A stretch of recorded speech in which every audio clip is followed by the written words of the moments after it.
Francisco de Quevedo y Villegas, un escritor entre el odio y la sátira. Francisco Gómez de Quevedo Villegas y Santibáñez Ceballos fue un noble, político y escritor español del siglo de oro, siendo reconocido como uno de los más notables poetas de la literatura española. Además de su poesía, fue un prolífico escritor de narrativa y teatro, así como de textos filosóficos y humanísticos. Como prototipo del intelectual cortesano que exhibía su ingenio y con frecuencia le gustaba escandalizar, Quevedo pasó a la literatura popular como personaje de chistes con frecuencia groseros, volviéndose personaje de leyendas urbanas. Quevedo nació en Madrid, en el seno de una familia de hidalgos provenientes de la aldea de Bejorís, Santiurde de Toranzo, en las montañas de Cantabria, el 14 de septiembre de 1580, siendo bautizado en la parroquia de San Ginés el 26 de septiembre de 1580. Su madre, María de Santibáñez, era dama de la reina, y su padre, Pedro Gómez de Quevedo, era el secretario de la hermana del rey Felipe II, María de Austria, y más tarde lo fue de la reina Ana de Austria, cuarta esposa del rey Felipe II. Nació cojo, con ambas piernas torcidas y una severa miopía, quizá por ello pasó una infancia solitaria y triste en la villa y corte, rodeado de nobles y potentados, ya que sus padres desempeñaban altos cargos en palacio, soportando las pullas de otros niños y entregándose compulsivamente a la lectura.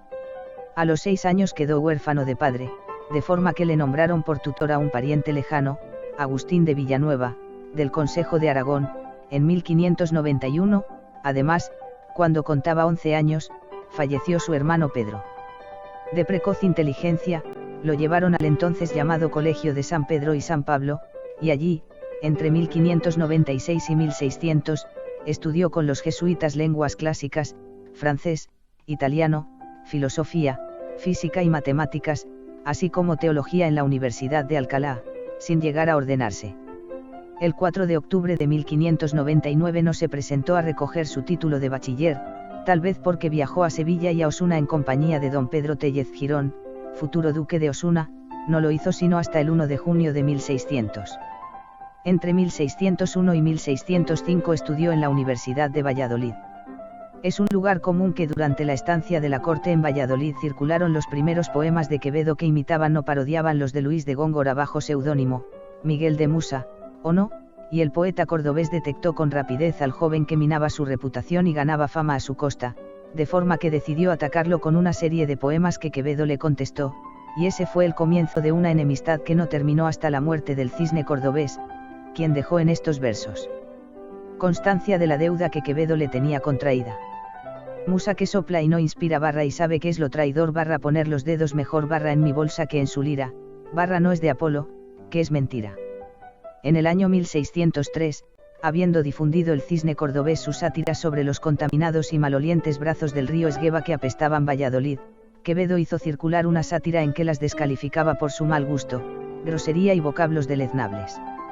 Ya que coplas componéis, barra ved que dicen los poetas barra que, siendo para secretas, y de letrinas, barra muy públicas las hacéis. Barra cólica diz que tenéis, barra pues por la boca purgáis. Barra satírico diz que estáis. Barra a todos nos dais matraca, y de broma sin gracia, barra descubierto habéis la caca barra con las cacas que cantáis.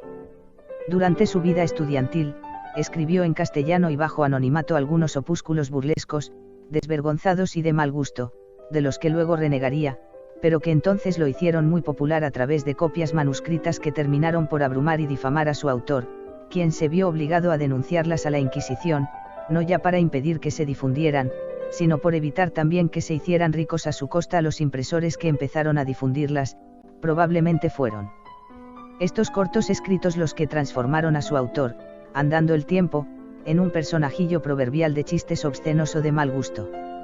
También se aproximó a la prosa escribiendo como juego cortesano, en el que lo más importante era exhibir ingenio, la primera versión manuscrita de una novela picaresca, La vida del buscón, algunos de cuyos pasajes han pasado a la historia del humor negro. En 1601 falleció su madre, María Santibáñez, y en 1605 fallece su hermana María. De vuelta a la corte a Madrid en 1606 y residiendo allí hasta 1611, se entregó a las letras, escribe 4 de sus sueños, y diversas sátiras breves en prosa y obras de erudición bíblica. En 1610, año en que el duque de Osuna es nombrado virrey de Sicilia, el dominico Antolín Montojo deniega a Quevedo la autorización para imprimir el sueño del juicio final. En 1611 debe trasladarse a Toledo a causa del pleito que sostiene contra la torre de Juan Abad, y allí conoce al padre Juan de Mariana. Se gana la amistad de Félix Lope de Vega así como de Miguel de Cervantes, con quienes estaba en la cofradía de esclavos del Santísimo Sacramento. Por el contrario, atacó sin piedad a los dramaturgos Juan Ruiz de Alarcón así como Juan Pérez de Montalbán, contra el que escribió La Perinola, una cruel sátira de su libro misceláneo para todos. Pero el más atacado sin duda fue Luis de Góngora, al que dirigió una serie de terribles sátiras, acusándole de ser un sacerdote indigno, homosexual, escritor sucio y oscuro, entregado a la baraja e indecente. Quevedo, descaradamente, violentaba la relación metiéndose hasta con su aspecto, como en su sátira a una nariz, en la que se ensaña con el apéndice nasal de Góngora, pues en la época se creía que el rasgo físico más acusado de los judíos era ser narigudos. Érase un hombre a una nariz pegado, érase una nariz superlativa, érase. En su descargo, cabe decir que Góngora le correspondió casi con la misma violencia, tachándole de cojo, borracho, Francisco de Quevedo, contrahecho y mal helenista. Estrechó una gran amistad con el grande Pedro Téllez Girón, tercer duque de Osuna, al que acompañó como secretario a Italia en 1613, desempeñando diversas comisiones para el que le llevaron a Niza y Génova, aunque y finalmente de vuelta a Madrid, donde se integró en el entorno del duque de Lerma, siempre con el propósito de conseguir a su amigo el tercer duque de Osuna el nombramiento de virrey de Nápoles, y al fin logró para él ese cargo el 16 de abril de 1616, embarcando en Cartagena y llegando a Nápoles el 12 de septiembre, donde Osuna le encomienda dirigir y organizar la hacienda del virreinato, siendo muy bien recibido por la Academia de los Ociosos, a la que se incorporó Quevedo como un miembro más. Durante su estancia napolitana desempeñó misiones relacionadas con el espionaje a la República de Venecia, siendo recompensado por estos servicios al obtener en 1618 el hábito de la Orden de Santiago. También en ese mismo año, y a consecuencia de la conjuración de Venecia, cae Osuna. Quevedo lo defiende ante el Consejo de Estado, siendo arrastrado también como uno de sus hombres de confianza, y se le destierra a la torre de Juan Abad, Ciudad Real, del que fue señor a partir de 1620 y cuyo señorío había comprado su madre con todos sus ahorros para él antes de fallecer, aunque los vecinos del lugar no reconocieron esa compra y Quevedo tuvo que pleitear interminablemente con el concejo. Llegado allí a lomos de su jaca, Escoto, y aislado ya de las tormentosas intrigas cortesanas, a solas con su conciencia, escribió Quevedo algunas de sus mejores poesías, como el soneto, Retirado a la paz de estos desiertos. Oh, son las torres de Llorey. En 1622 había vuelto a ser desterrado brevemente a la torre, pero la entronización de Felipe IV supuso para Quevedo el levantamiento de su castigo, la vuelta a la política y grandes esperanzas ante el nuevo valimiento del conde duque de Olivares, cuya amistad supo ganarse trabajando como libelista para él. Quevedo acompaña al joven rey en viajes a Andalucía, 1624, y Aragón, 1626, algunas de cuyas divertidas incidencias cuenta en interesantes cartas. El 24 de marzo de 1624, una nota de la Junta de Reformación de Costumbres señala que una mujer llamada Ledesma estaba amancebada con don Francisco de Quevedo y tiene hijos. La poesía amorosa de Quevedo, considerada la más importante del siglo XVII, es la producción más paradójica del autor, misántropo y misógino. Fue, sin embargo, el gran cantor del amor y de la mujer.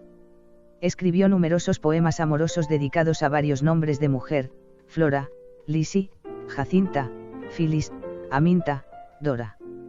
Consideró el amor como un ideal inalcanzable, una lucha de contrarios, una paradoja dolorida y dolorosa, en donde el placer queda descartado. Su obra cumbre en este género es, sin duda, su Amor constante más allá de la muerte. En 1627 Quevedo escribe en adulación al conde duque su comedia Como ha de ser el privado.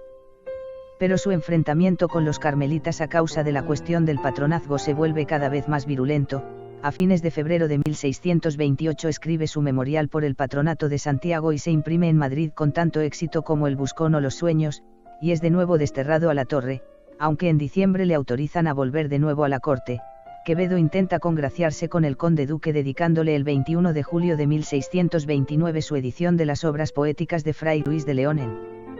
cuyo prólogo se contiene un nuevo ataque contra los gongorinos patrocinados por el duque de Lerma. En 1632 fue nombrado secretario del monarca, lo que supuso la cumbre en su carrera cortesana. Era un puesto sujeto a todo tipo de presiones. Su amigo, el duque de Medinaceli, fue hostigado por su mujer para que le obligue a casarse contra su voluntad con doña Esperanza de Mendoza, señora de Cetina, viuda y con hijos, y el matrimonio, realizado en 1634, apenas duró 3 meses. La boda entre Francisco de Quevedo y doña Esperanza de Mendoza tuvo lugar el 26 de febrero de 1634 en la capilla del Palacio de Cetina, en la localidad de Alto Jalón. En 1635 aparece en Valencia el más importante de uno de los numerosos libelos destinados a difamarle, el Tribunal de la Justa Venganza, erigido contra los escritos de Francisco de Quevedo, maestro de errores, doctor en desvergüenzas, licenciado en bufonerías, bachiller en suciedades, catedrático de vicios y protodiablo entre los hombres, publicado bajo un seudónimo que tal vez encubre a uno de sus numerosos enemigos, Luis Pacheco de Narváez. Además, el poeta Juan de Jáuregui escribe un memorial a Felipe IV en ese mismo año, en que ataca también a Quevedo, quien no se resignó a tanta infamia, los llamó doctores sin luz, que dan humo con el pábilo muerto de sus censuras, muerden y no leen. En 1636 se separa de su mujer, que fallecerá en 1641, y, muy desengañado, escribe su fantasía moral La hora de todos y la fortuna con seso. El 7 de diciembre de 1639, víspera de la concepción de Nuestra Señora, a las 10:30 de la noche, con motivo de un memorial aparecido bajo la servilleta del rey Sacra, católica, Real Majestad, donde se denunciaba la política del conde duque, por el procedimiento de orden reservada se le detuvo en casa del 7 duque de Medinaceli, se confiscaron sus libros y, sin apenas vestirse, es llevado al frío convento de San Marcos en León, donde Quevedo se dedicó a la lectura, hasta la caída del Válido y su retirada a Loeches en 1643 donde llegó achacoso y muy enfermo. Quevedo se quejó de que no se le abrió proceso ni tomó declaración alguna en la dedicatoria a Juan Chumacero Carrillo de su vida de San Pablo, 1644. Por fin renuncia a la corte para retirarse definitivamente en noviembre de ese mismo año a la Torre de Juan Abad. Es en sus cercanías cuando fallece en el convento de los Padres Dominicos de Villanueva de los Infantes, Ciudad Real, el 8 de septiembre de 1645. Se cuenta que su tumba fue profanada días después por un caballero que deseaba tener las espuelas de oro con que había sido enterrado y que dicho caballero murió al poco en justo castigo por tal atrevimiento. En 1972 se demostró por una carta del conde duque de Olivares al rey Felipe IV, encontrada por su biógrafo J. H. Elliot, que la acusación que pesaba sobre Quevedo fue hecha por su amigo, el duque del Infantado, que lo acusaba de ser confidente de los franceses. En 2009, los restos de Francisco Quevedo fueron identificados en la cripta de Santo Tomás de la iglesia de San Andrés Apóstol de la misma ciudad donde murió. En la música, el cantante Francisco Paco Ibáñez musicalizó 4 poemas suyos, las letrillas satíricas Poderoso Caballero Don Dinero, Es amarga la verdad y el cómico romance que pinta a un doctor en medicina que se quería casar. Francisco de Quevedo es también, junto a otros personajes históricos de la España de Felipe IV, un personaje secundario en la saga conocida como Las aventuras del Capitán Alatriste, 1996, de Arturo Pérez Reverte, y en la película basada en ella, Alatriste, 2006, dirigida por Agustín Díaz Llanes, en donde el personaje de Quevedo es interpretado por el actor Juan Echanove. En esta obra de ficción, Quevedo es presentado como amigo personal del mal llamado Capitán Don Diego Alatriste y Tenorio, veterano de las guerras de Flandes, quien se gana la vida como sicario en el Madrid del siglo XVII. La primera aparición de Quevedo se da en el primer título de la saga, El Capitán Alatriste, 1996, donde es representado como un hombre ingenioso, apasionado y excelente espadachín, quien regularmente debe hacer uso de la herreruza, espada, para zanjar los constantes conflictos en los que se involucra, ya sea por los desafortunados versos que dedica a numerosas personas, incluidas personalidades de renombre, como por aquellos relacionados con su amigo Alatriste. Todos los que parecen estúpidos, lo son y, además, también lo son la mitad de los que no lo parecen. Francisco de Quevedo no libró a nadie de su insulto, cultos, judíos, mujeres y, por supuesto, Góngora, fueron blanco de su ingeniosa y artística burla. Muestran abierta, masiva e incluso arbitrariamente su descontento hacia algo o alguien. Con una pluma que jugaba a partes iguales con el odio y la burla punzante, se convirtió en un personaje singular, prototipo del intelectual cortesano, que, apoyado en una prosa excelente, ha pasado a la historia como una de las más destacadas de la literatura española. El amigo ha de ser como la sangre, que acude luego a la herida sin esperar que le llamen. Jaime Mascaró Munar.